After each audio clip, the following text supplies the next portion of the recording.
श्री स्वामी समर्थ मंडळी, उद्या 23 जानेवारी 2026 वार आहे शुक्रवार. या दिवशी आलेली आहे वसंत पंचमी. बघा, उद्याचा जो दिवस आहे वसंत पंचमी हा माता सरस्वतीचा जन्म उत्सव म्हणून साजरा केला जातो. माता सरस्वती ही विद्येची देवता आहे. ज्यांच्यावर माता सरस्वतीची कृपा असेल तेथे माता लक्ष्मी ही आपोआप येतेच. तर उद्या सकाळी माता सरस्वतीची पंचोपचारे पूजा ही तुम्हाला करायची आहे. तुमच्या देवघरामध्ये सरस्वती यंत्र असेल किंवा माता सरस्वतीचा फोटो असेल किंवा मूर्ती असेल तर उद्या तुम्हाला पूजा ही आवर्जून करायची आहे.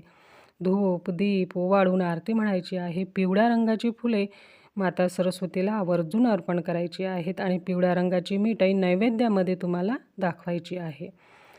सरस्वती मातेच्या मंत्राचा जप तुम्हाला मुलांकडून करून घ्यायचा आहे. मंत्र असा आहे: ओम ऐं ह्रीं क्लीं श्रीं सरस्वती बुधजनने स्वाहा. पुन्हा एकदा सांगते: ओम ऐं ह्रीं क्लीं श्रीं सरस्वती बुधजनने स्वाहा. 108 वेळा या मंत्राचा जप मुलांकडून तुम्हाला करून घ्यायचा आहे. आणि एक छोटासा उपायसुद्धा तुम्हाला करायचा आहे. मुलं लहान असतील मोठे असतील तरीही तुम्ही हा उपाय करू शकतात. तर गर्भाची काडी किंवा एखादा सोन्याचा छोटासा दागिना असेल किंवा चांदीची अंगठी असेल तर आधी स्वच्छ पाण्याने धुवून घ्या. नंतर मधामध्ये बुडवून मुलांच्या जिभेवर तुम्हाला एम हे अक्षर लिहायचं आहे. हलक्या हाताने तुम्हाला एम अक्षर काढायचं आहे. बघा, एम हा सरस्वती मातेचा बीजमंत्र आहे. खूप प्रभावी दिव्य असा हा मंत्र आहे. या उपायाने मुलांची बुद्धी तल्लख होऊन अभ्यासात एकाग्रता वाढेल. मोठे मुलं असतील, स्पर्धा परीक्षा देत असतील तर त्यांनासुद्धा हा उपाय तुम्ही करू शकतात.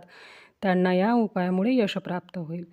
बघा, काही मुलं अभ्यासाला बसतात पण अभ्यासात त्यांचं लक्ष लागत नाही, त्यांचं चित्त थाळ्यावर नसतं. काही मुलं अभ्यास करतात पण केलेला अभ्यास त्यांच्या लक्षातच राहत नाही. हाही प्रॉब्लेम बऱ्याचशा मुलांचा आपण ऐकतो. तर या उपायामुळे ह्या सर्व समस्या सुटतील. परमपूज्य गुरु माऊलींनी हा उपाय सांगितला आहे. तर प्रत्येक आईने आपल्या मुलांसाठी हा उपाय उद्या दिवसभरात कधीही केला तरीही चालेल. मात्र उपाय आवर्जून करा. मुलांची भरभरून प्रगती होईल. प्रत्येक आईवडिलांना हेच हवं असतं. श्री स्वामी समर्थ. धन्यवाद.